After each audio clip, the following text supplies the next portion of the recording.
Hey, so tonight we're going to talk about something wild. How a bunch of Romans, just 40,000 of them, managed to take over a place with 2 million people living there. Yeah, 2 million. Oh, and if you're enjoying these stories, I'd really appreciate a like or subscribe. Super curious where you're all listening from, so drop a comment with your location and what time it is there. Always blows my mind how people are falling asleep to this all over the world.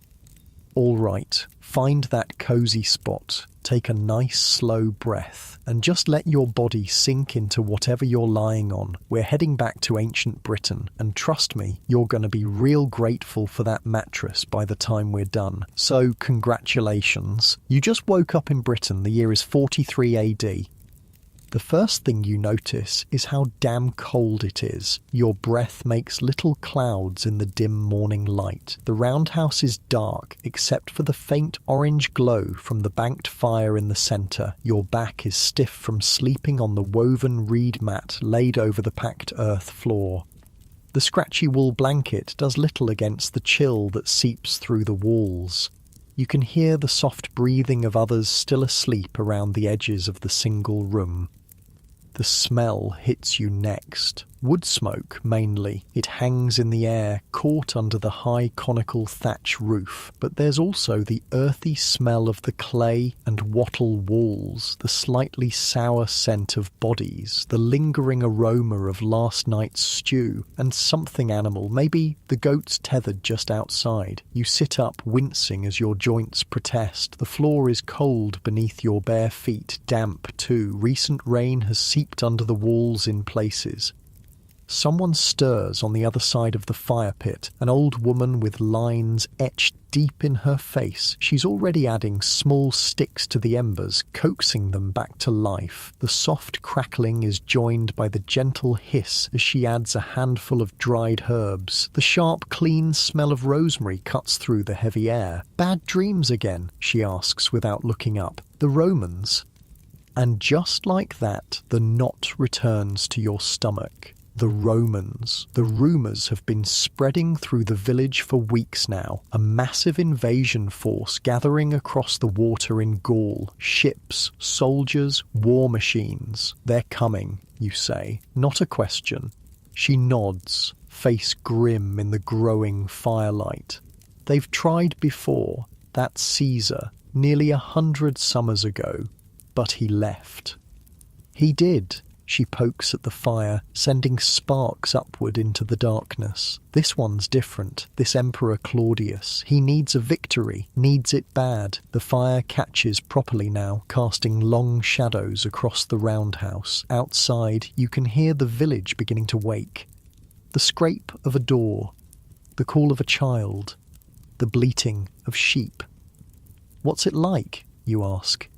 "Being conquered." She gives you a hard look. "Your father would rather die than find out."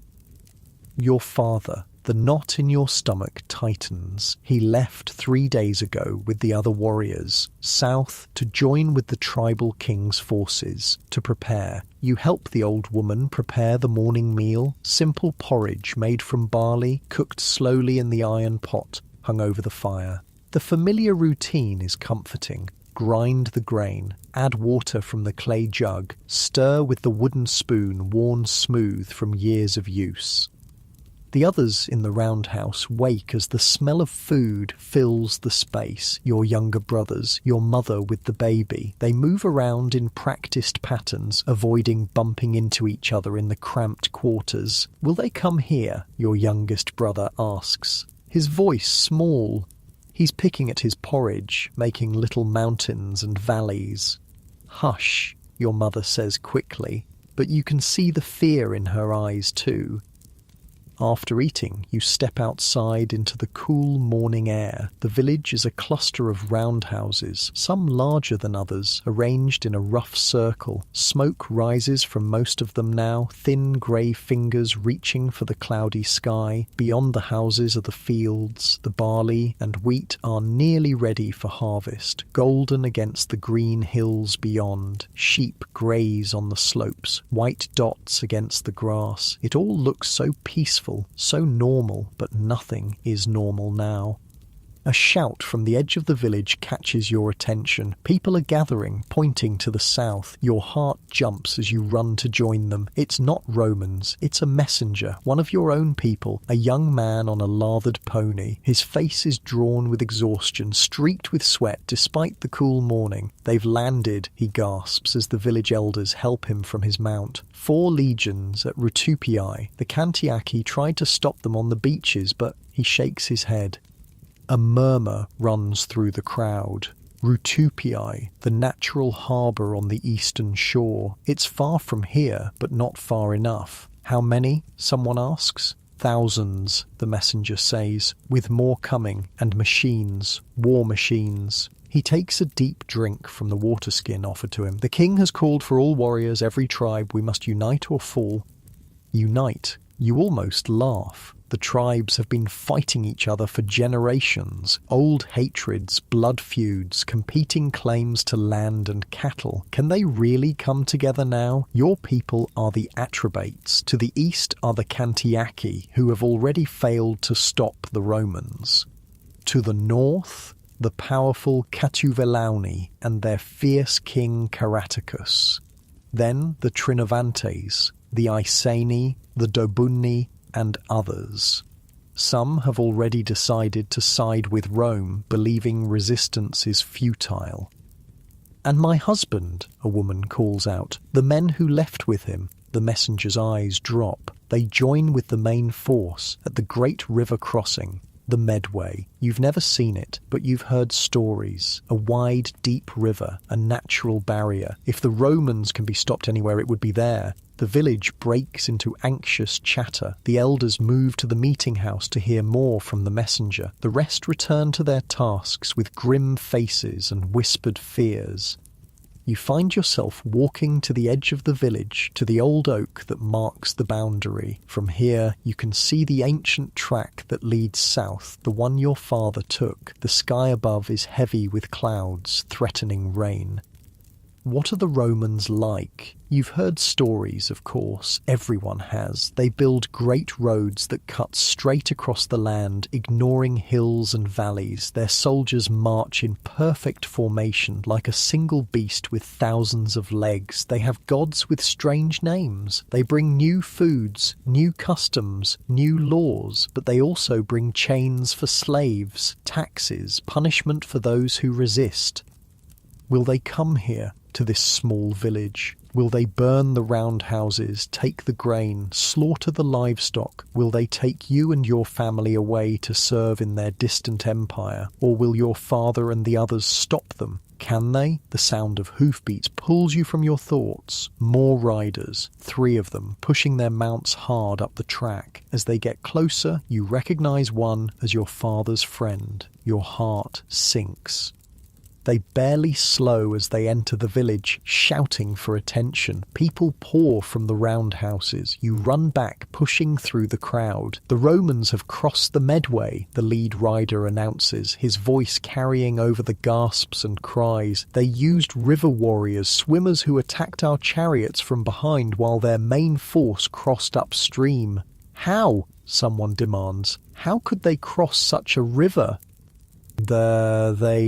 The rider shakes his head in disbelief. They built a bridge in a day, as if by magic. Magic. That's how it feels when he describes what happened next. The Roman formation, advancing like an unstoppable machine. Shields locked together, short swords flashing, javelins raining down with terrible accuracy. And our men? Your mother asks, suddenly beside you. Our warriors? The rider's eyes find hers, then drop. Many fell. The tribes are scattered. Some flee north. Some have surrendered.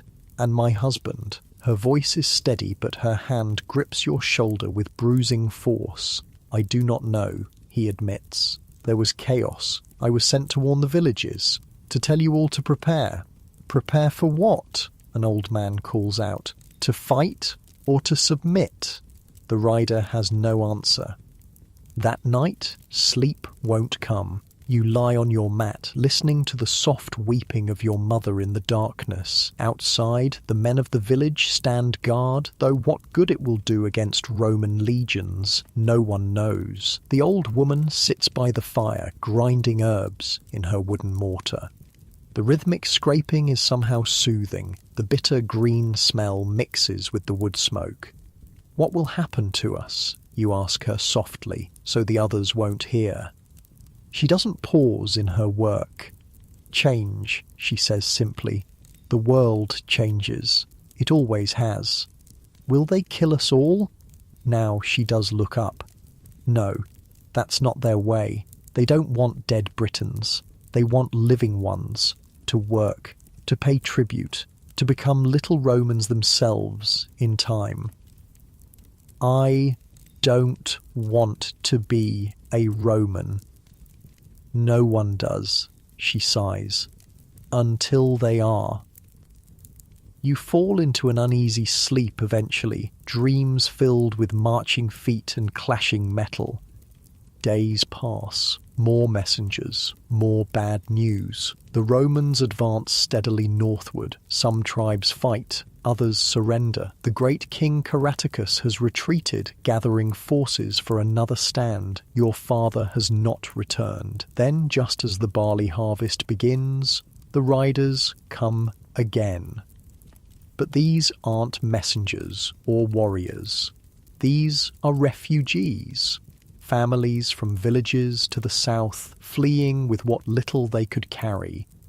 The Romans are coming, they tell you. Not just soldiers, surveyors, tax collectors. They're measuring the land, marking boundaries, writing down names. That night, the village council meets. The debate rages long after dark. Fight, flee, submit? There are no good choices. In the morning, the decision is announced. The village will send representatives to the nearest Roman camp with gifts, with promises of cooperation. It is the only way to survive.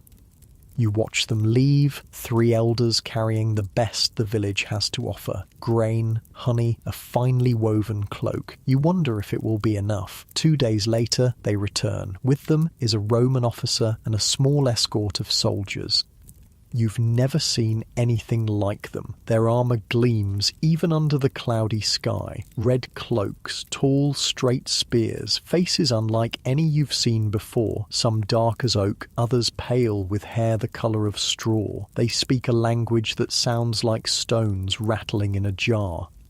The officer, through an interpreter, addresses the gathered villagers. His voice is calm, matter of fact. There will be a census. Taxes will be assessed. A portion of all crops must be given to supply the legions. Young men may be recruited for auxiliary units. In return, the village will have protection, access to Roman markets, perhaps in time, Roman improvements, roads, buildings, baths. No one mentions what happens if you refuse. That night, as you lie once more on your simple mat, the roundhouse seems smaller somehow, the fire lower, the future uncertain. The old woman sits beside you, her gnarled hand finding yours in the shadows. "Sleep," she says. "The world will still be here tomorrow, different perhaps, but here." You shift slightly, finding that comfortable hollow in your mat that your body has worn over time. Your muscles relax as you stare up at the thatched roof, at the faint stars visible through the smoke hole. Your breathing slows naturally as you watch the last embers of the fire pulse orange and red. Getting comfortable now, that's it, as you think about what tomorrow might bring to this ancient land where the Romans settle in for the night in their marching camp. Not like your simple roundhouse village with its scattered dwellings. No, the Romans make a fortress every night, even when travelling. You learn this from Lucius, the interpreter who arrived with the officer. He's not fully Roman. His mother was a Gaul from across the water, his father a trader from Rome. He speaks your language with a strange accent, but clearly enough. 4 legions, he tells you as you help him water his horse the next morning. 20,000 legionaries and almost as many auxiliaries, warriors from other lands the Romans have conquered. And they all build these camps, you ask? Lucius nods. Every night, 3 hours of work, no matter how tired from marching. A ditch, a rampart, gates at the 4 directions, streets laid out in perfect lines. There's pride in his voice. No army in the world is like the Roman army. The Roman officer, Decimus, has taken over the meeting house. Maps are spread on the floor. The village elders point out local features. The river ford, the old hill fort, the sacred grove. Decimus makes notes on wax tablets with a metal stylus. His movements are quick, precise. Later, you watch from a distance as the Romans practice their drills in the village clearing. It's like a strange dance. Shields up, swords out, forward, back, thrust. They move as one, calling out responses to their leader's commands. They train every day, Lucius tells you.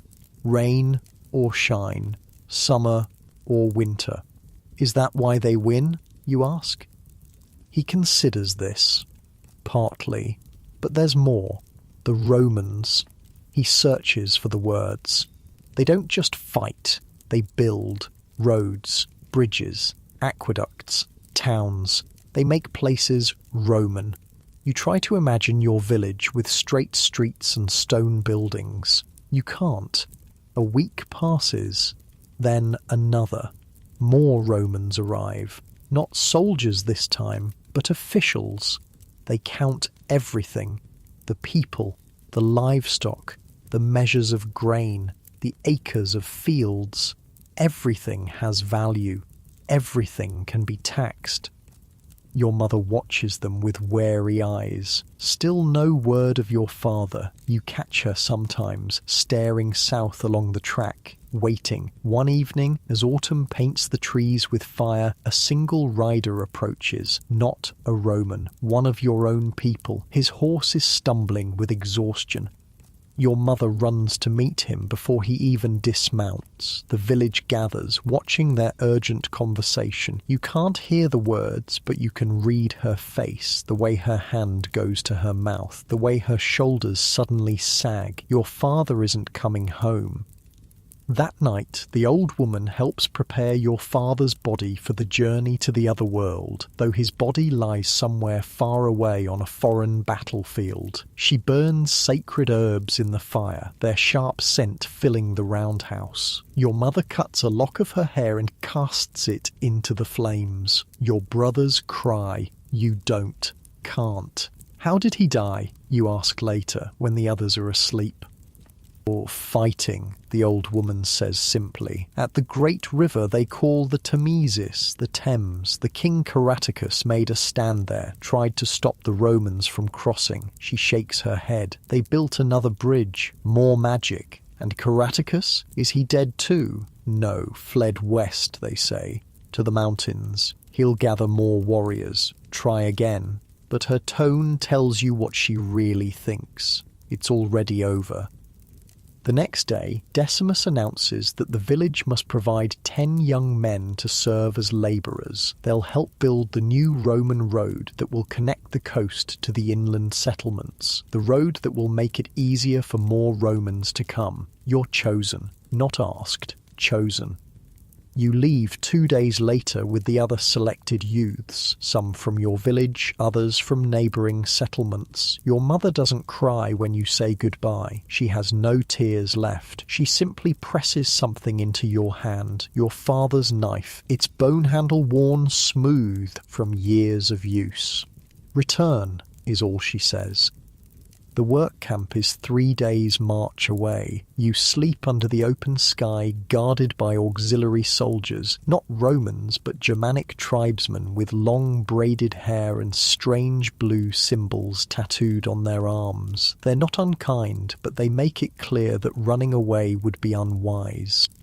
The camp itself is a shock. Hundreds of workers, Britons like you, but also Gauls and others from across the empire. The noise is constant, the smells overwhelming. Sweat, dung, smoke, cook fires, unwashed bodies. The work is harder than anything you've known. Clearing trees, digging drainage ditches, breaking stones, carrying timbers. from dawn to dusk, with only brief breaks for watery porridge and hard bread.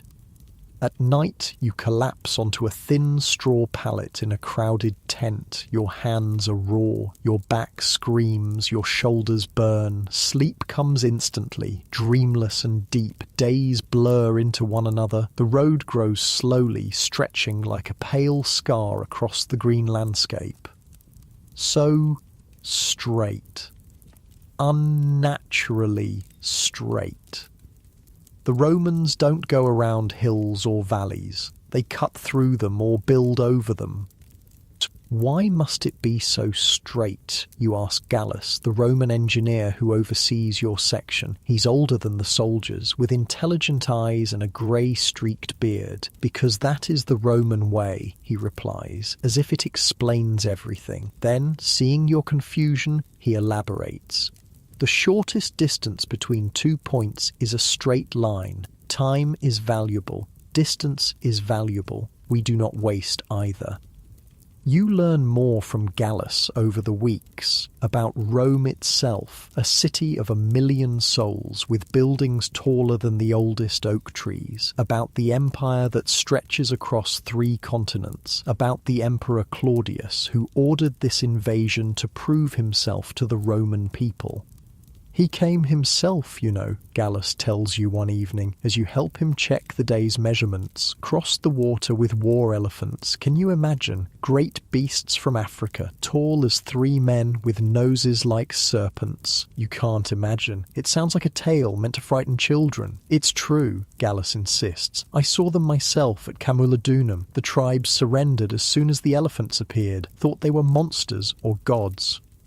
Camulodunum, the ancient capital of the Trinovantes tribe, now the centre of Roman power in Britain. You've heard the Romans are building a great temple there, dedicated to their emperor, as if he were a god. Winter comes, but the work doesn't stop. The rain turns to sleet. The ground freezes. Still you dig. Still you break stones. Still the road extends.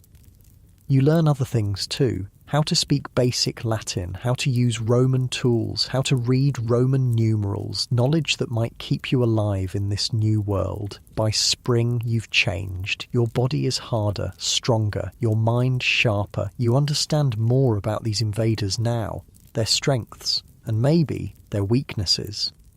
When the section of road is complete, Gallus selects you and 3 others to accompany him to Camulodunum. He needs assistance for his next project, a bridge across a tributary of the Great Thames. The journey takes 6 days along the new road. It's strange to walk so easily on the surface you helped create. No mud, no holes, just mile after mile of packed gravel over layered stone.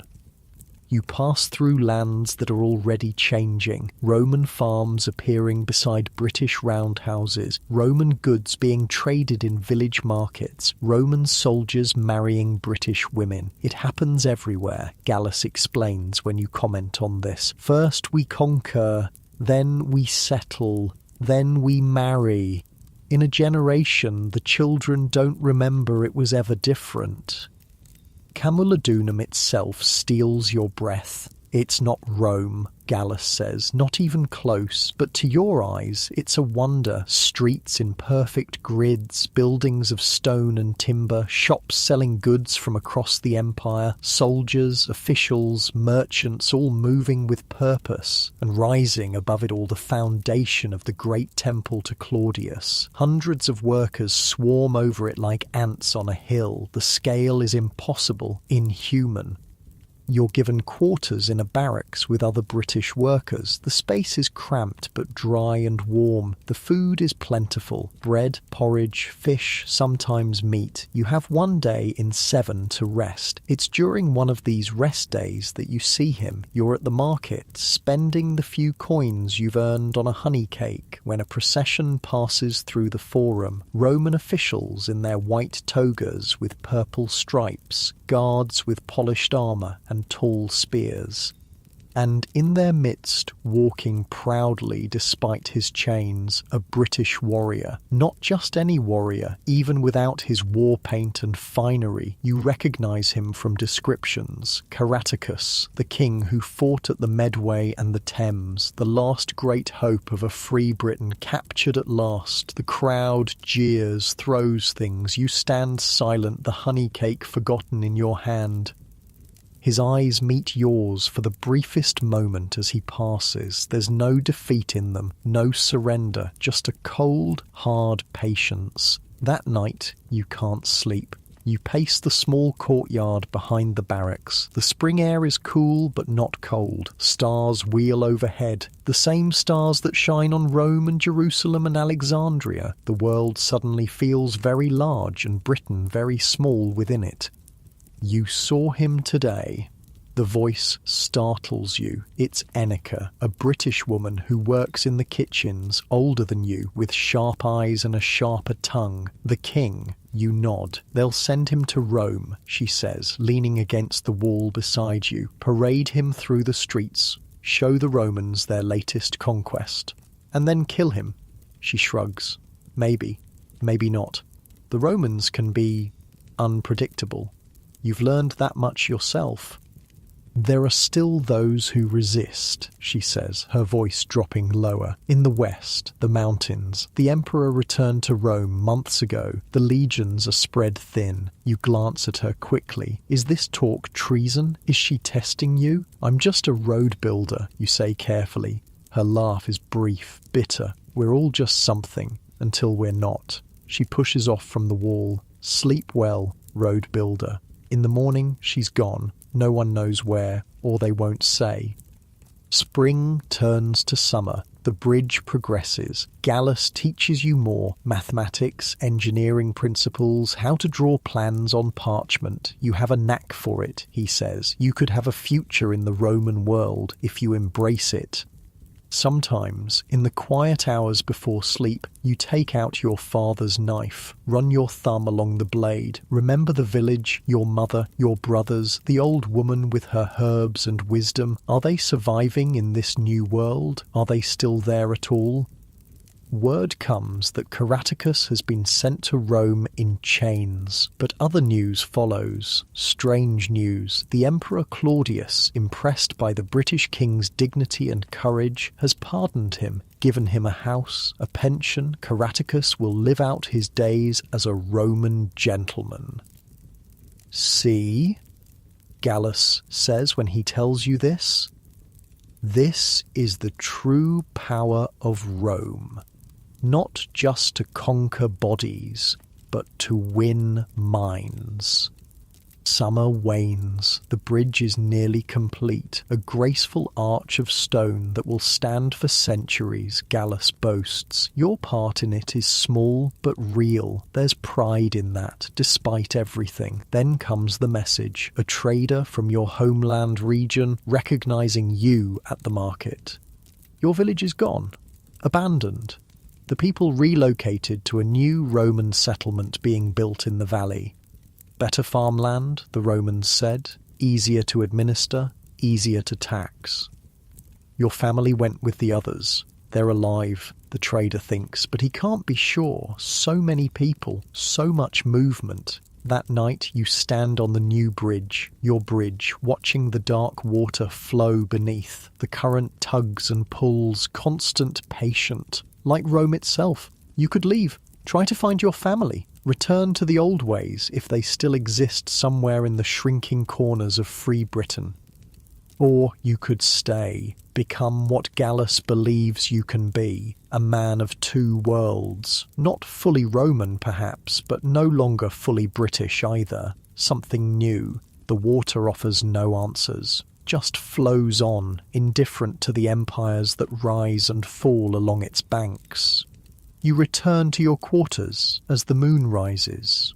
The barracks are quiet except for the soft snoring of tired men. Your pallet is thin but dry, the wool blanket coarse but warm. You lie back, feeling the day's aches settle into your muscles. Your breathing slows naturally. In, out. The familiar smells of the barracks, timber, sweat, the faint tang of metal fade as you close your eyes. Your body grows heavier, sinking into the simple bed. Getting comfortable now, finding that perfect position. Your thoughts drift between two worlds, the roundhouse of your childhood and the straight stone roads of your present. Just as you're about to drift deeper, a sound catches your attention. Footsteps, voices. You shift slightly, settling deeper as you strain to hear the whispered conversation outside the door coming from the street outside. Latin, spoken urgently. "Trouble in the west," a man's voice says. "The Silures tribe ambushed a grain convoy." Again, this voice you recognize, the barracks prefect. That's the third this month. They're getting bolder. The new governor wants reinforcements sent immediately. Their voices fade as they move away. You lie still, staring up at the wooden beams overhead. The Silures, a fierce mountain tribe from the western reaches, still fighting, still free. Something stirs in your chest. Hope? Loyalty to your people? Or just a vague restlessness after months of ordered Roman life? Morning comes too soon. Work begins as always, but the conversation haunts you throughout the day, as does the memory of Enica's words months ago. There are still those who resist. Gallus notices your distraction. Something troubles you, he says, as you check measurements for the bridge's final arch. No, sir. The lie comes easily now. You've learned that too from the Romans, to say what's expected rather than what's true. He studies you, then looks out across the river. "I was young when I first came to a conquered land," he says, unexpectedly. "Hispania. My father was a legionary who settled there after his service. The locals hated us." He smiles faintly at the memory. "Can't blame them, really." You say nothing, afraid of revealing too much. "It passes," he continues. "The hatred, the resistance. It always does. Rome is..." He pauses, searching for the right word. "Inevitable." That evening, returning to the barracks, you take a different route. Not the main street with its shops and taverns, but the narrow paths that wind behind the buildings where the servants and slaves move like shadows. A figure steps into your path, hooded, face hidden. Your hand goes to your father's knife, always at your belt. "Road builder," a woman's voice, familiar. The hood tilts back slightly. "Enica." You glance around quickly. No one nearby. "They said you'd gone." "I did. I came back." Her eyes hold yours. "There's someone who wants to meet you." "Who?" "A man who knew your father." Your heart stumbles. "My father is dead." "Yes, he died fighting at the Thames crossing. Bravely, they say." She steps closer. "His son might honour his memory." "It's a test. A dangerous one." "I'm just a road builder." "Yes." Her smile is knife-sharp. "Who knows Roman ways? Roman weaknesses?" So that's it. They want information. The resistance, the Silures or whoever still fights in the shadows. "I could report you," you say, more to buy time than as a real threat. "You could." She doesn't seem concerned.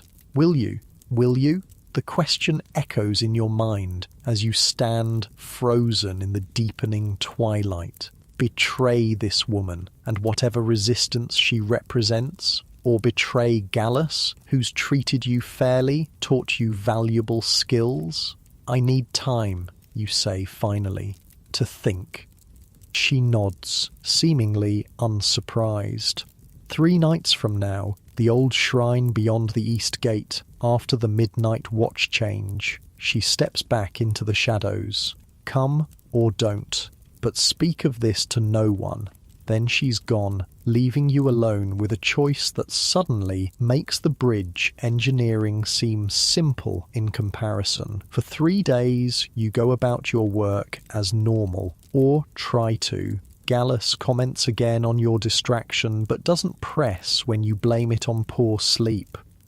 You watch the Romans with new eyes now, counting guards, noting patrol patterns, observing how the grain stores are protected, how messages are relayed, how the water supply is maintained, all the small details that keep this imperial machine functioning. And you think of your father, what would he want for you? Survival at any cost, resistance to the bitter end, or something in between? A life in this new world that somehow honours the old?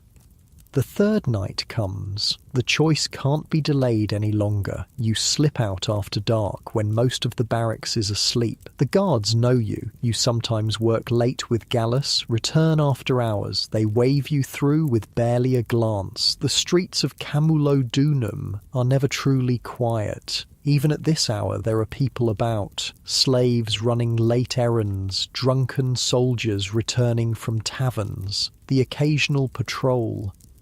You keep to the shadows, moving with purpose but not hurry. Looking guilty is the surest way to attract attention. The east gate is manned by 2 auxiliaries, Batavian by their distinctive helmets, the famous river warriors who helped Rome win at the Medway. They're alert but bored, playing some dice game to pass the time. You wait in an alley until the watch changes. The relief guards are less attentive, still shaking off sleep. Slipping past them is almost too easy. Beyond the gate, civilization quickly gives way to wilderness. There are farms, yes, but between them stretch woods and meadows, little changed since before the Romans came. The old shrine is a small stone circle atop a gentle hill 1/2 mile from the town walls. Ancient, sacred to your people, long before Rome was anything more than a collection of huts on a distant river.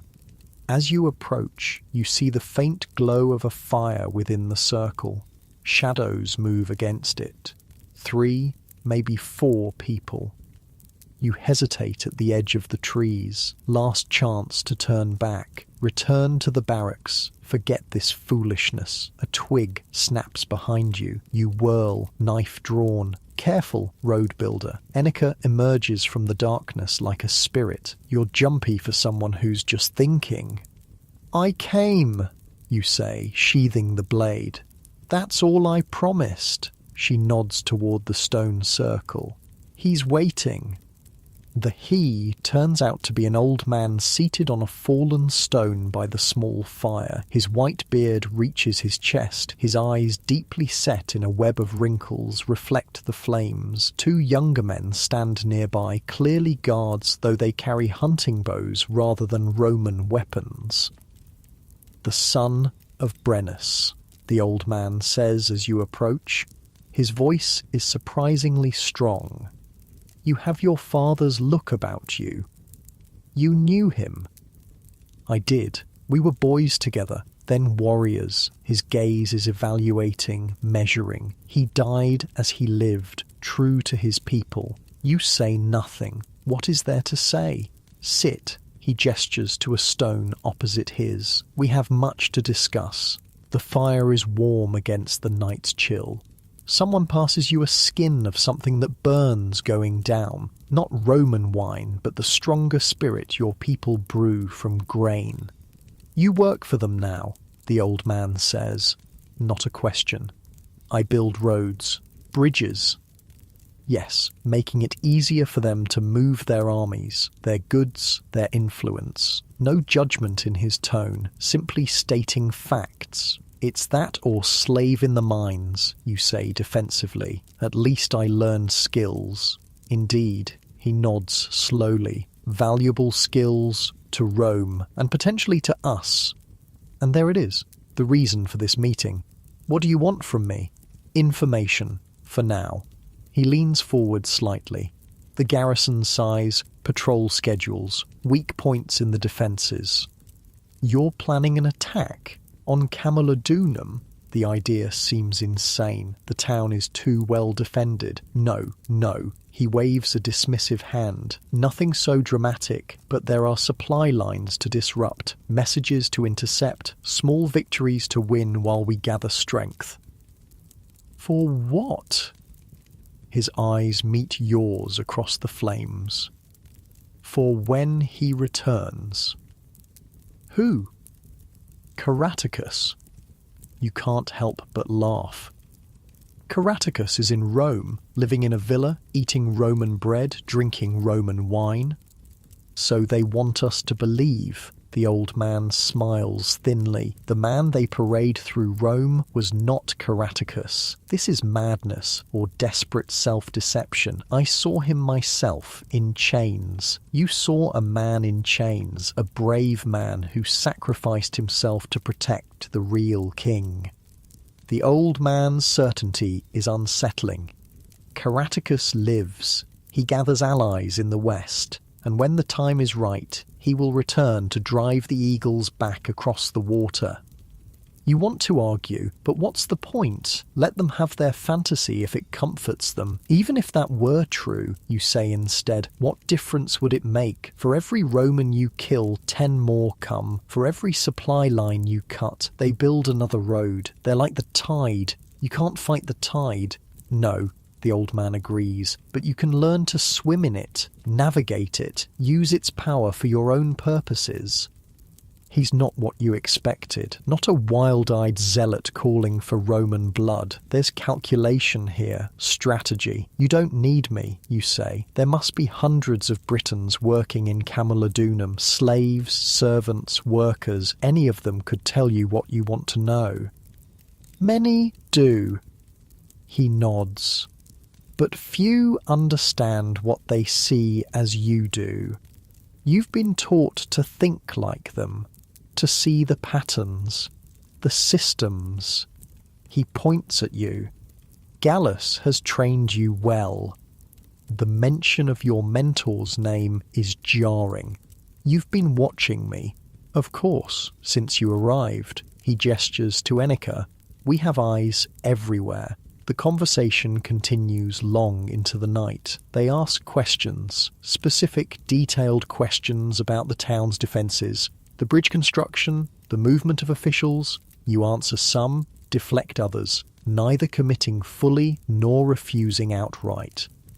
Dawn approaches before they seem satisfied. As the eastern sky lightens, the old man rises stiffly. Think on what we've discussed, he says. We'll contact you again, soon. And if I refuse, you ask? If I report this meeting? His smile is sad. Then many will die, including, eventually, you. He rests a gnarled hand on your shoulder. But I don't think you'll refuse. You are your father's son, and the blood of Britain still flows in your veins, no matter how Roman your mind has become.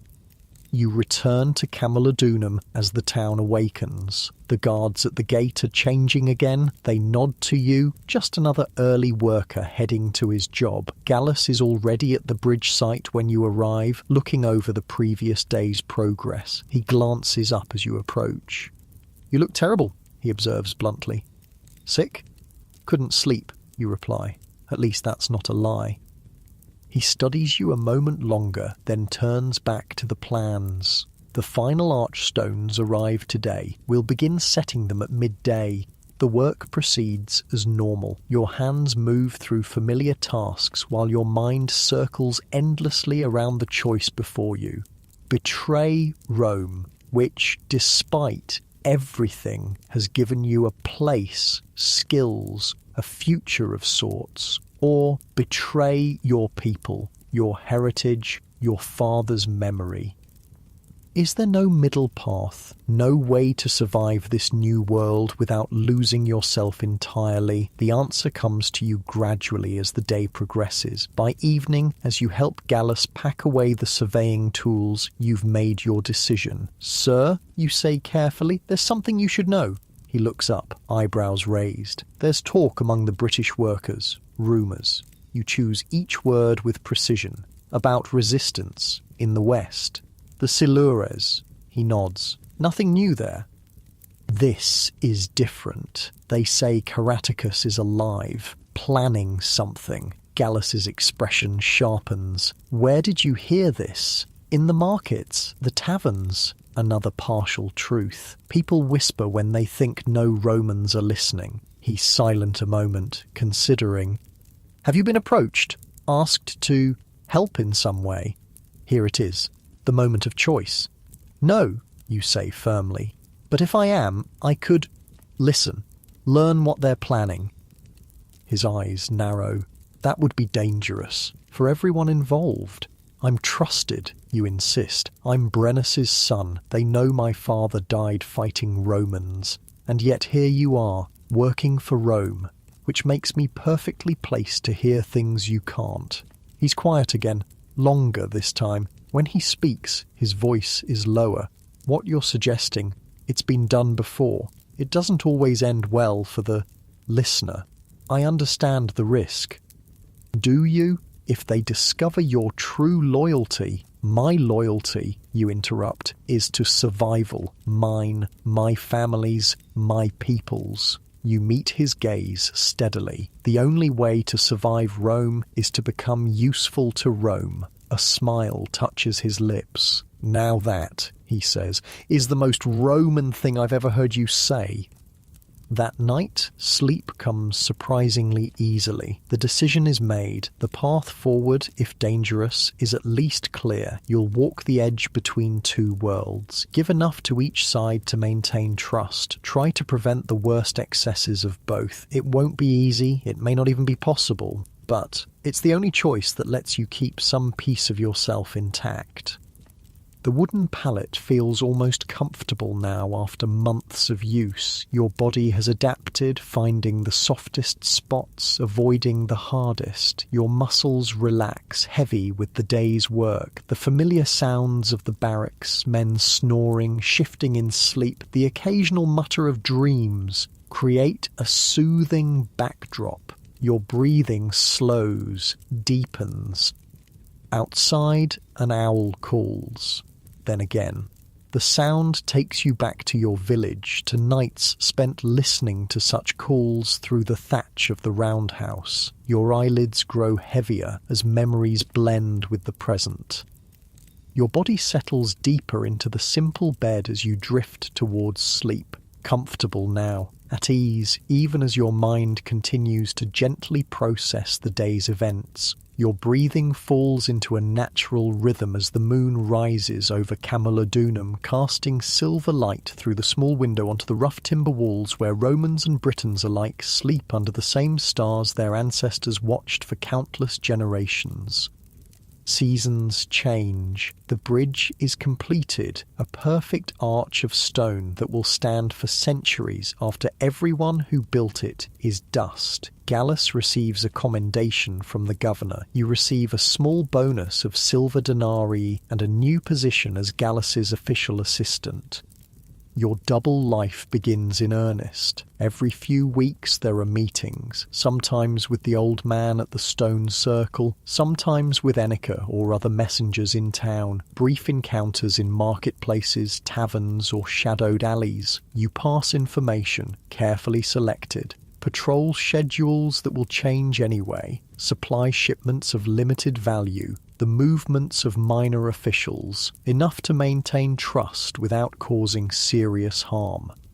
And you report to Gallus afterward. Not everything, just enough to prove your value, to convince him your loyalty to Rome is genuine. It's an exhausting balance, every word measured, every action calculated. You trust no one completely, not the resistance fighters who see you as a necessary tool, not the Romans who view you as a useful native, not even yourself sometimes.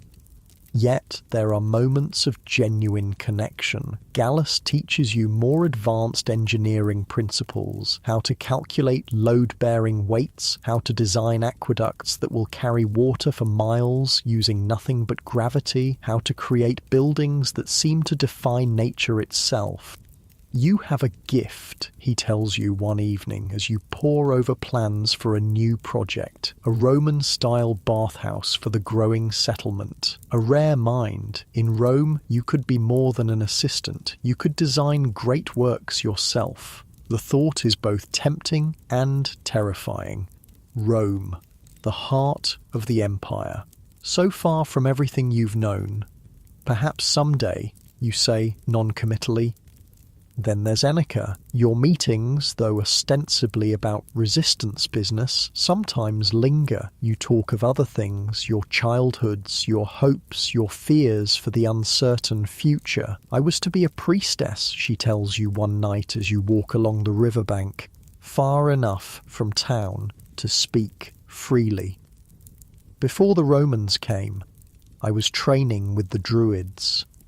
The Druids, the sacred class, keepers of knowledge, law, and ritual. The Romans have outlawed them, hunted them. Many fled to the Western Islands.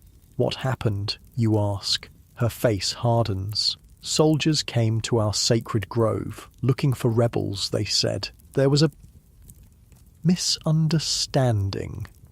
She touches a faint scar along her jawline. I was lucky. Others weren't. You don't press for details. Some wounds are best left undisturbed. And now, you ask instead? She shrugs. Now I serve food to Romans by day and plot their downfall by night. Her smile doesn't reach her eyes. We adapt or die, yes? Isn't that what your Roman mentor teaches? You want to argue that Gallus isn't your Roman, but the words stick in your throat, because in some ways, he is. You've learned from him, respected him, even liked him. We all do what we must, you say finally. As summer turns to autumn and autumn to winter, tensions rise in Camulodunum. More reports of attacks in the west. The Silures grow bolder. A tax collector and his escort ambushed and killed. A Roman farm burned. The new governor, Ostorius Scapula, responds with increasing harshness. Public floggings for minor infractions. Hostages taken from tribes suspected of aiding the rebels. More troops requisitioned from the continent. It will get worse before it gets better, Gallus tells you grimly after a particularly brutal punishment. A British merchant executed for allegedly supplying weapons to the resistance. Scapula is not a man of half measures. You learn through your resistance contacts that a major operation is planned. Something bigger than the usual hit-and-run attacks. Something meant to shake Roman confidence, to show Britain is not yet conquered. But details are scarce. Even the old man seems uncertain when you meet him at the winter solstice. Plans change, is all he'll say. Best you don't know too much. You report this vague threat to Gallus. As expected, he passes it up the chain of command. Security tightens around key Roman installations. Patrols increase, and then nothing happens. Weeks pass. The expected attack never comes. False information, the prefect says dismissively when Gallus inquires. Or they lost their nerve.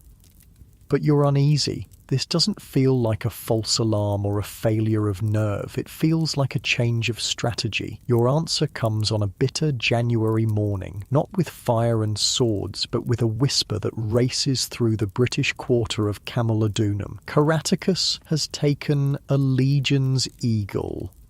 The eagle, the sacred standard of a Roman legion, more than a symbol, it's the embodiment of the legion's honour, its very soul. No greater shame can befall Roman soldiers than to lose their eagle. The details filter through over the following days. A daring raid on a legion camp far to the west. A night attack during a storm. The sacred eagle stolen from the commander's tent while the legion slept.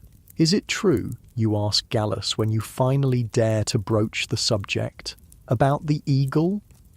His face is grim. Yes, the 9th. Scapula is displeased. An understatement. The governor is furious. His retribution is swift and terrible. Suspected sympathizer villages burned, tribal leaders executed, bounties placed on known resistance members. Your position becomes even more precarious. The Romans watch their British workers with renewed suspicion. The resistance, emboldened by success, pushes for more information, more access, more risk. We need to know the governor's movements, Enneke tells you during a hasty meeting in a crowded market. When he travels, his escort size, his routes. You pull back, alarmed. That's assassination talk. She doesn't deny it. Would that trouble you after all you've seen? Would it? You're not sure anymore. The lines you once drew so carefully have blurred over time. It's suicide, you say instead. Kill Scapula, and Rome sends someone worse, with more legions. Perhaps her eyes hold yours, or perhaps it shows Rome that Britain will never be truly conquered, that holding this island will always cost more than it's worth. You don't report this conversation to Gallus. You tell yourself it's because there's nothing concrete to report. Just talk. Speculation. But the truth is darker, more complicated. Winter deepens. The Thames freezes for the first time in living memory. Work on the bathhouse slows but doesn't stop. Romans are determined that way. Not even ice and snow will prevent progress. You're checking the foundation measurements one grey afternoon when a messenger finds you. Not a resistance contact, but an official Roman courier. Gallus requires your presence, he says formally, at the governor's residence, immediately. Your heart stutters. Have you been discovered? Is this arrest? Execution? You follow the courier through streets made narrow by snowbanks. The governor's residence, once the palace of a British king, looms ahead, its timber and stone construction an uneasy blend of native and Roman styles. Guards check you for weapons before allowing entry. Inside, braziers fight against the winter chill. Walls that once held British war trophies now display Roman military standards and imperial busts. Gallus waits in a side chamber, along with two men you don't recognise. One wears the insignia of a senior centurion, the other the plain tunic of a civilian, but his bearing suggests authority. Ah, there you are. Gallus's tone is neutral, giving nothing away. Gentlemen, this is the assistant I mentioned. The plain-clothed man studies you with unnervingly direct eyes. This is the Briton who's been providing information about the resistance. So that's it. Your role as informant is being evaluated, but by whom? Yes, Procurator, Gallus answers. He's been most reliable. Procurator, a high civilian official then, possibly the governor's direct representative for financial matters. And you trust him? The centurion sounds sceptical. After that business with the eagle, I wouldn't trust any of them. With respect, Centurion, Gallus says carefully, making enemies of all Britons serves no one, especially Rome. There are those who see cooperation is in everyone's interest. The procurator nods thoughtfully. Indeed, which brings us to the matter at hand. He turns to you. We have received information about a gathering. Rebels. Planning further actions against Roman authority, tonight at an old sacred site east of the town. The stone circle. Your blood runs cold. We intend to capture them, the centurion says with evident satisfaction. All of them, and you will help us. Not a question, a statement. How? Your voice sounds distant to your own ears. You know this place, the procurator says. You've met these people before. You will attend this meeting as expected, learn what you can, then signal our men when all the rebels are present. The trap is elegant in its simplicity, and you have no way to refuse without revealing your divided loyalties. When, you ask, playing for time, for thoughts, for options that don't end in tragedy. You'll leave at dusk, the centurion says. A squad of my best men will follow at a distance. When the time is right, you'll signal with this. He hands you a small bronze mirror. Catch the moonlight, 3 flashes, we'll do the rest.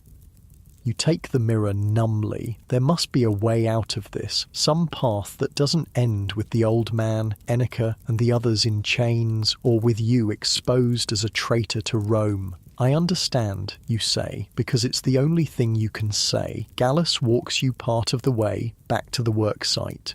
Snow has begun to fall again, soft flakes that catch in your hair and melt on your skin. Be careful tonight, he says quietly, when you're alone. These are dangerous times. You search his face for some hidden meaning, some acknowledgement of the impossible position you're in, but his expression reveals nothing. I always am, you reply. The hours until dusk pass with excruciating slowness. You go through the motions of work, your mind racing through scenarios, possibilities, potential escapes. None seem viable. You could run, leave Camalodunum before nightfall, but where would you go? How far would you get before they caught you? And what would happen to your family if they still live? You could warn the resistance, but how? There's no time to find a trusted messenger, and the Romans will surely be watching you now. You could refuse to cooperate, claim illness, but that would only delay the inevitable. The Romans would find another way, with or without you. Or you could do as they ask. Betray the people who, despite everything, are your people, who fight for a Britain free of Roman rule, even if that fight seems hopeless. Dusk arrives. With it, a squad of 8 soldiers, not in uniform, but clearly legionaries by their bearing. Their leader, a scarred veteran named Rufus, gives you curt instructions. We follow at 50 paces. You enter the circle alone, as usual. When all rebels are present, give the signal, then get down. Stay down until it's over. The journey to the stone circle is a nightmare. Snow has stopped falling, but the night is bitter cold. The moon, nearly full, casts blue-white light across the frozen landscape. Perfect conditions for an ambush. As you approach the sacred site, you can see the now familiar glow of a small fire within the circle. Shadows move around it. How many? 4, 5, not a large gathering. Perhaps not everyone has arrived yet. The legionaries melt into the darkness behind you. Alone now, you walk the final distance to the circle, each step feeling like a betrayal. The old man is there. As always, Enneka too. 2 other men you recognise from previous meetings. They nod in greeting as you enter the sacred space. You're late, Enneka says, but without real reproach. The Romans are watching British workers more closely since you don't need to finish. Since the eagle, the old man gestures for you to sit. We won't keep you long tonight. Just news to share. News, plans, more likely future targets, information that would be invaluable to the waiting soldiers. Your hand closes around the bronze mirror in your pocket. 3 flashes, that's all it would take. Before we begin, you say, fighting to keep your voice steady, I need to step away a moment. The old man nods. Natural enough, the Romans have no privy facilities out here. You walk to the edge of the circle, then beyond, into the darkness between 2 of the ancient stones. Far enough that the others can't see you clearly, but not so far as to raise suspicion. The mirror feels heavy in your hand, the moonlight bright enough to create a clear signal. The legionaries will be watching, waiting. 3 flashes, and it's done. These people, your people, captured or killed, any hope of resistance crushed, but you survive. Perhaps even prosper in the new Roman Britain. Or the weight of the decision settles into your bones. You take a deep breath of the cold night air. In the distance, an owl calls. Once, twice, a sound that hasn't changed since long before Romans or even Britons walked this land. You make your choice. Your fingers relax, letting the bronze mirror fall silently into the deep snow at your feet. It disappears without a trace. You return to the fire, to the waiting faces of your countrymen. Whatever comes next, for you, for them, for Britain, at least you'll face it without this final betrayal on your conscience. Sorry, you say, settling back onto your stone seat. The cold. The old man nods understandingly. Winter bites deep this year. A sign, perhaps. Of what? You ask. Change. he says simply. Nothing lasts forever, not even Rome. The meeting continues. You listen with only half your attention, the rest straining for any sound of approaching soldiers. How long will they wait for a signal that won't come? What will they do when they realize you've betrayed them? Finally, mercifully, the gathering ends. The small fire is extinguished. The participants slip away in different directions, as always. Walk with me part way, Enneka says, falling in beside you as you head back toward Camulodunum.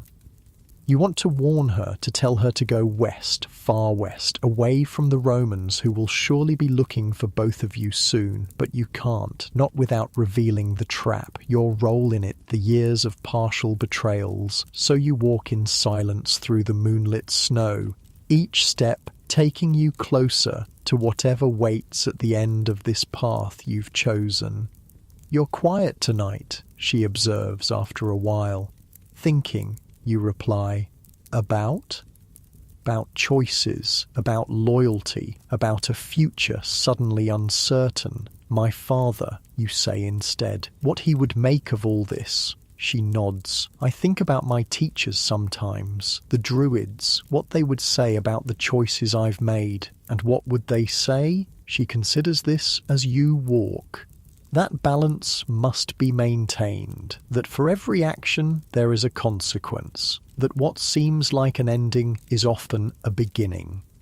Druid wisdom, obscure, circular, yet somehow comforting in its ancient certainty. You part ways at a crossroads, she heading west to wherever she shelters, you east toward Camulodunum, toward whatever awaits. Until next time, she says, the traditional farewell of your meetings. You nod, not trusting yourself to speak. Will there be a next time, or will tonight's choice be your last?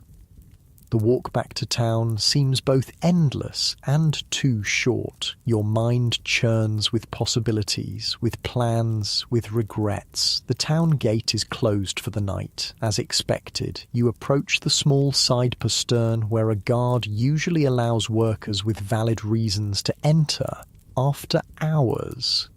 The guard isn't the usual one. This man is taller, his face obscured by his helmet's cheek pieces. Purpose? He asks gruffly as you approach. Returning from checking the North Aqueduct line, you lie smoothly. Engineer Gallus's orders. He studies you for a long moment, then nods once and steps aside. Just like that, no questions about why you're coming from the east, not the north, no checking of your muddied boots. You slip through the doorway, tension coiling tighter in your gut. Something isn't right. The streets are quiet, too quiet for even this late hour. No patrols, no revellers stumbling from taverns, just empty, silent darkness. You take side streets, alleys, the paths least travelled. Your hand stays near your father's knife, though what good it would do against Roman swords, you can't say. The barracks comes into view, no lights in the windows, everyone asleep or empty. You approach cautiously, every sense straining for danger. The door is unlatched. It swings open at your touch, revealing darkness beyond. Gallus, you call softly, stepping inside. Silence answers. Then a faint scrape of metal on stone. You turn, but too late. A shape lunges from the shadows. Pain explodes across the back of your head. The world tilts, spins, fades. Your last thought before darkness claims you is oddly peaceful. At least the choice is out of your hands now.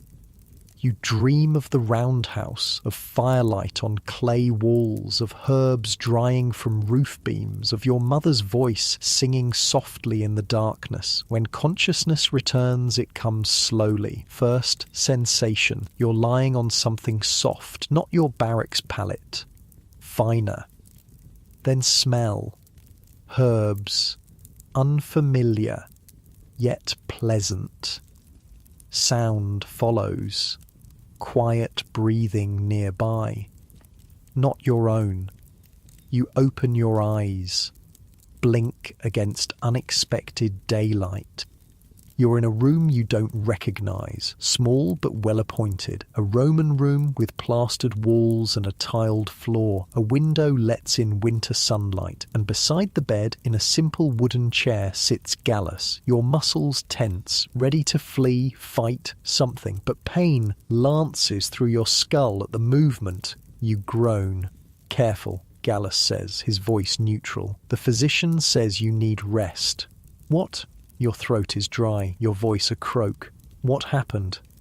He passes you a cup of water. You were attacked just outside the barracks 2 nights ago. 2 nights? You've lost days? Who? You manage after drinking? Unknown assailants? Presumably robbers. His eyes tell a different story. This is the official version for whoever might be listening.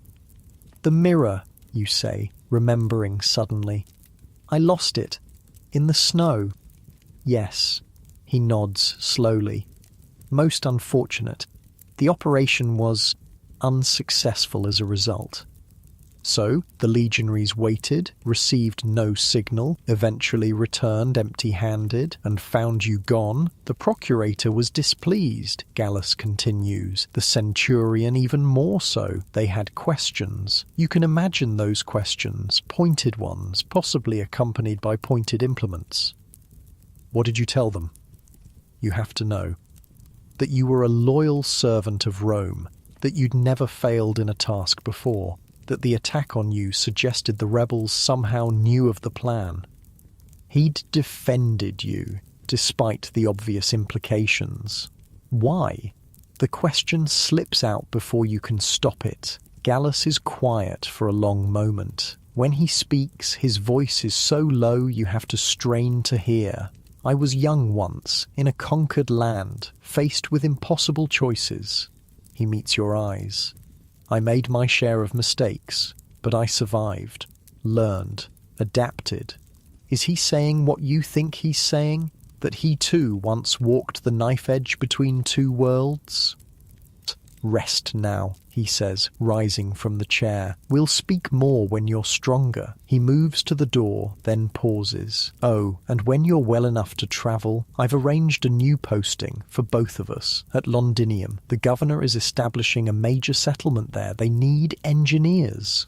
Londinium, the new Roman town being built on the Thames, far from Camulodunum, from the resistance connections here. A fresh start. Thank you, you say, not sure what else to say. He nods once and is gone. You sink back onto the soft mattress. A proper Roman bed, you realise, not a Briton's sleeping mat. The pain in your head throbs dully, but it's manageable. Your thoughts drift between worlds again, the Britain of your childhood and the Romanised province it's becoming. Your breathing slows naturally as the winter sunlight warms your face through the window. Your body feels heavy, tired, despite the days of unconsciousness. The scented herbs, lavender, you think, and something else, something Roman, fill your senses. Comfortable now, you feel yourself drifting back towards sleep, healing sleep. Your limbs grow heavier as tension releases from muscles you didn't know were tight. Settling deeper into the unusual comfort of a Roman bed, you find yourself thinking that adaptation doesn't have to mean surrender, that survival isn't the same as defeat, that perhaps there's a way to carry the best of both worlds forward into whatever comes next. Your breathing deepens, slows. Your eyes grow heavy as you gaze up at the plastered ceiling, so different from the thatch of your childhood home. Yet the sky beyond the window is the same sky, the sun, the same sun. Some things change, some endure. You shift slightly, finding that perfect position where the pain in your head subsides to a distant whisper, getting more comfortable as your thoughts turn to what Londinium might hold and what future might await a person caught between 2 worlds. Spring arrives before you're fully healed. The blow to your head was worse than initially thought. Headaches plague you. Memory sometimes slips. The physician, a Greek man with gentle hands and stern instructions, insists on further rest. So your departure for Londinium is delayed. You remain in the small Villa Gallus arranged for your recovery, not in the barracks, not with other workers, but in a quiet corner of the Roman district, isolated, protected, or perhaps simply removed from prying eyes. Gallus visits when his duties allow, bringing news, books, the occasional treat from the markets. You learn that the resistance suffered losses in your absence. The old man captured in a raid, others scattered, Enica's fate unknown. You never speak directly of what happened that winter night at the stone circle, of the choice you made, of the mirror buried in snow, but you think Gallus knows, just as you suspect he's made similar choices in his own past. The procurator has been recalled to Rome, he tells you during one visit. Disagreements with the governor about administrative methods. His tone suggests there's more to the story. Administrative methods likely means how harshly to treat the native population, how many to execute as examples, how much tax to extract from already struggling communities. And the centurion, you ask, the man who planned the ambush at the stone circle. Reassigned to the northern frontier, Gallus's smile is thin, where his particular skills are more needed. You understand the unspoken message. Your enemies, or at least the most dangerous ones, are gone, for now. By late spring, the physician finally pronounces you fit for travel. Not fully healed, that may take years, if ever, but well enough to resume work, to begin again in a new place. The journey to Londinium takes 3 days along the new Roman road. You travel in a small party, Gallus, yourself, 2 servants and 4 auxiliary guards, not for protection against bandits you suspect, but to ensure you actually arrive at your destination. Londinium is a revelation. Unlike Camulodunum, which was built upon an existing British settlement, this is a purely Roman creation. Barely a decade old, but growing rapidly where the Thames narrows enough to bridge. The bridge itself is your first sight of the town, a marvel of timber engineering spanning the mighty river. Barges and boats crowd the water below. The banks teem with activity. Warehouses, wharves, markets, all buzzing with commerce. Impressed? Gallus asks, noting your expression as you cross the bridge. It's so new, you reply. Where Camulodunum felt like a Roman mask placed over a British face, this is something entirely different. A piece of Rome transplanted to British soil. The governor believes this will be the centre of the province eventually, Gallus says. Better positioned for trade, easier to defend, room to grow. Your new quarters are small but private, attached to a warehouse near the river. Your new duties are challenging but clear. Assist in designing drainage systems for the expanding town, supervise construction crews, ensure Roman standards are maintained. No more resistance contacts, no more coded messages, no more moonlit meetings at ancient stone circles, just work, Roman work, building a Roman town on British land. Is this surrender, acceptance, or simply survival? Weeks pass, then months. You settle into the rhythm of this new life. The headaches diminish, though never entirely vanish. Your skills improve under Gallus's continued tutelage.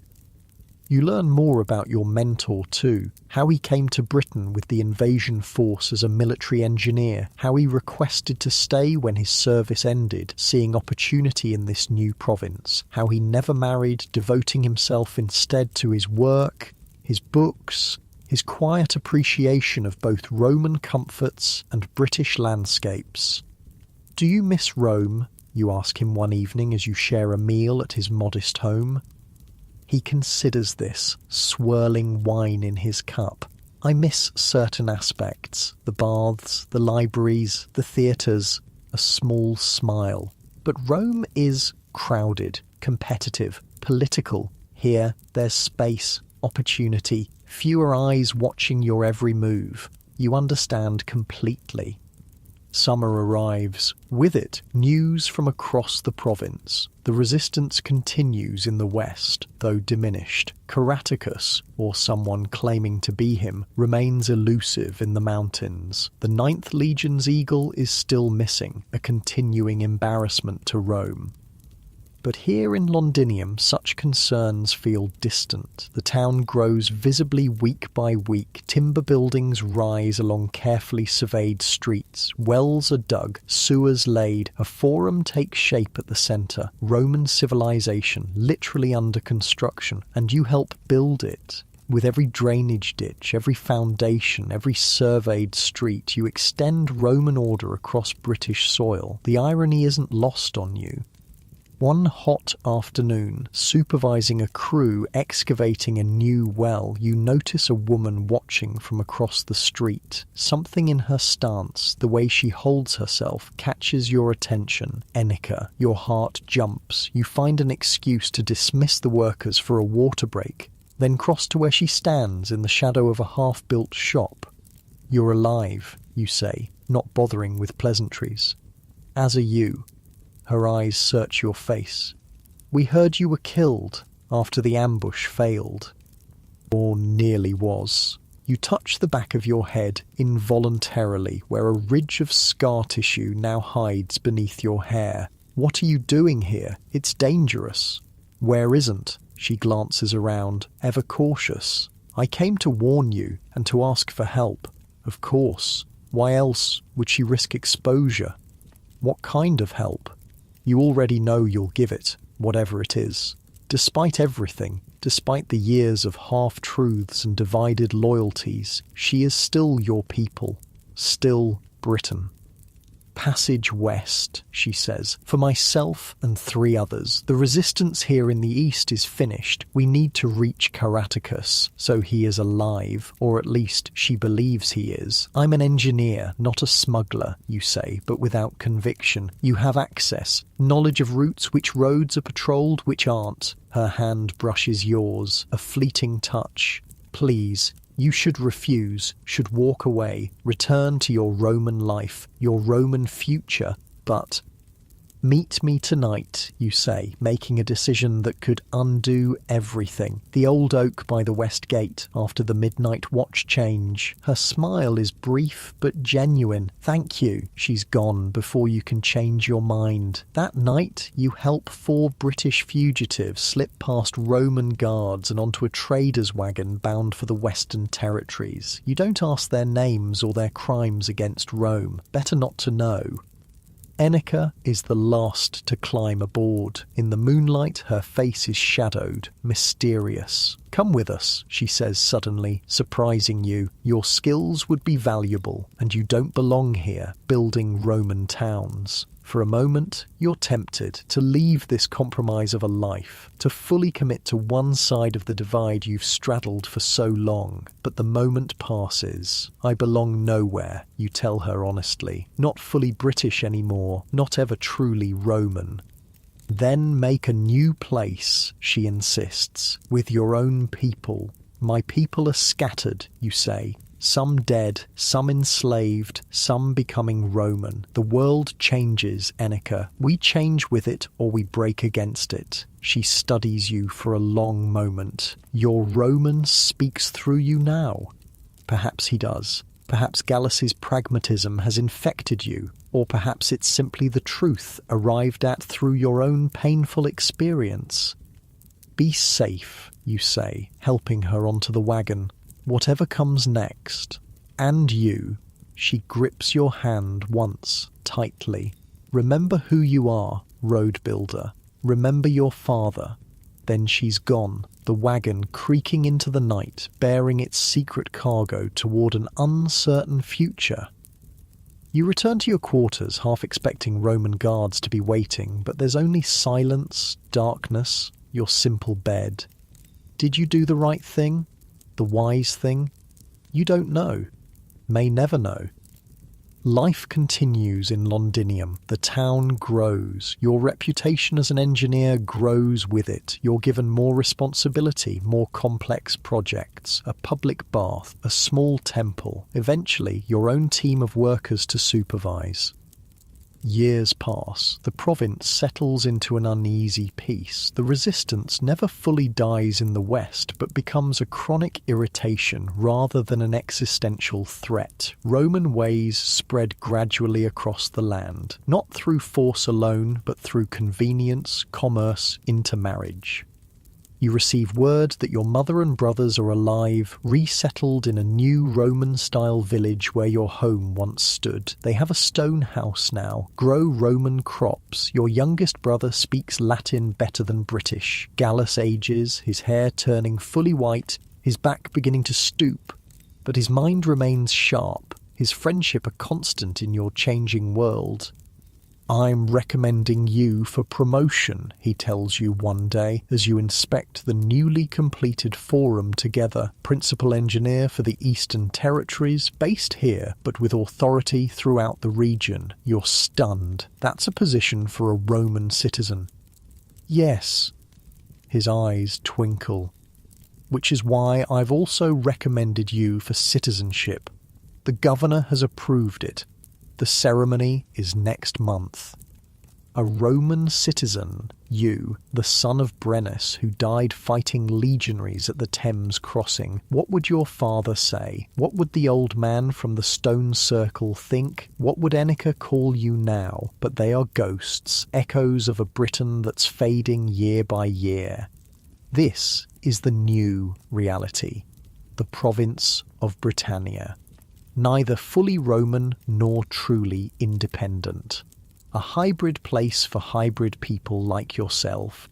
"Thank you," you tell Gallus, meaning it despite the complexity of emotions swirling beneath. The citizenship ceremony is brief but dignified. You speak the oath in Latin, receive the wooden tablet that confirms your new status, accept congratulations from officials who once would have seen you only as a conquered barbarian.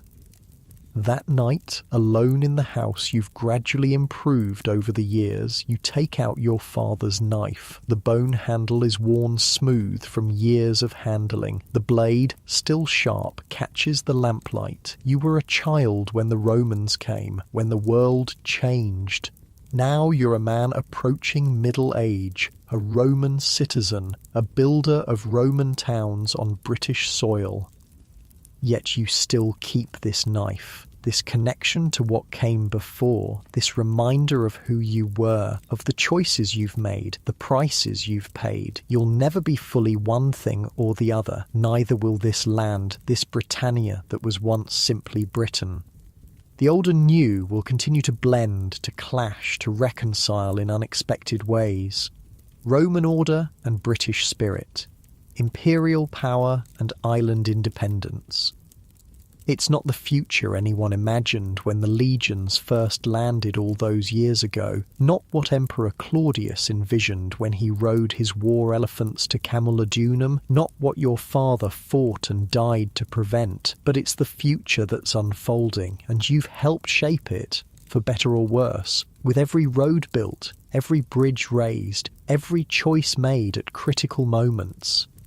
In the morning, you'll begin your new duties as a principal engineer. There are ambitious plans, more towns, more roads, more Roman improvements to this distant province. Work that will last centuries, perhaps. Structures that might stand long after both Rome and Britain are memories. But for now, in the quiet of your room, you place the knife carefully back in its hiding place. A relic of a different time, a touchstone to remember where you came from, even as you move forward into what will be. You extinguish the lamp. Darkness settles around you, comfortable and familiar. You've come a long way from that cold morning in the roundhouse when you first heard the Romans were coming. Your bed is Roman style now, raised off the floor, with a proper mattress stuffed with wool. No more sleeping mats on packed earth. Your blanket is fine woven cloth, not rough homespun. The roof above is tiled, not thatched, yet as you settle back against the pillow, your body remembers those simpler beds of childhood, how you found comfort, even on hard surfaces, how sleep came easily after days of physical work. The weight of the day's events, the ceremony, the memories, all settle into your limbs, making them heavy against the mattress. Your breathing slows naturally, finding its own gentle rhythm. The sounds of Londinium fade as night deepens. No more cartwheels on stone streets, no more voices calling, just distant owl calls, so similar to those you heard as a child, reminding you that some things remain unchanged, despite everything. Your eyelids grow heavy now as you gaze up at the shadowed ceiling. The tension in your shoulders melts away, sinking down into the mattress. Each breath comes a little deeper, a little slower. Your mind drifts between worlds, the Britain of your childhood and the Britannia of your present. The roundhouse and the Roman villa. The past and the future. All existing together in this moment of perfect stillness. Let your thoughts become like clouds passing in a summer sky. No need to hold on to them, no need to follow them, just watching them drift by as your body grows heavier, more relaxed. The weight of your head against the pillow feels just right, perfect. Your jaw softens, your forehead smooths, even your tongue rests easily in your mouth. Feel that delicious heaviness spreading through your arms now, down to your fingertips. So heavy you couldn't lift them if you tried, but there's no need to try. Just let them rest. That same comfortable weight flows through your chest, your stomach, your hips. Everything releasing, surrendering to gravity's gentle pull. And now your legs, growing heavier with each breath. Your knees, your calves, all the way to your feet, so completely relaxed. As your body settles deeper into sleep, your mind can drift to peaceful places, perhaps to the ancient forests of Britain where druids once walked among sacred groves, or to the straight Roman roads stretching toward distant horizons. It doesn't matter where. Both worlds are part of you now. Both stories live in your blood, your bones, your breath. Let sleep carry you now, deeper and deeper, like a leaf on a gentle river, flowing effortlessly toward dreams, toward rest, toward peace. The ancient Britons believed that in sleep the soul could travel beyond the body, that dreams were journeys through other worlds. The Romans believed sleep was a small death, a brother to the final rest that awaits us all. Both were right in their way. Sleep is a journey, a release, a small surrender that renews us. So surrender now to that heavy, peaceful feeling. Let your breathing become so slow, so deep that it seems to stop entirely for moments at a time. Let your heart beat gentle to a quiet rhythm that matches the pulse of the earth itself. Sleep now, deep and dreamless, safe in the knowledge that whatever changes come, to you, to this land, to the world beyond, some part of you remains connected to all that was, all that is, all that will be. Rest now in that perfect stillness, that timeless space between breaths, between heartbeats, between worlds. Sleep, just sleep.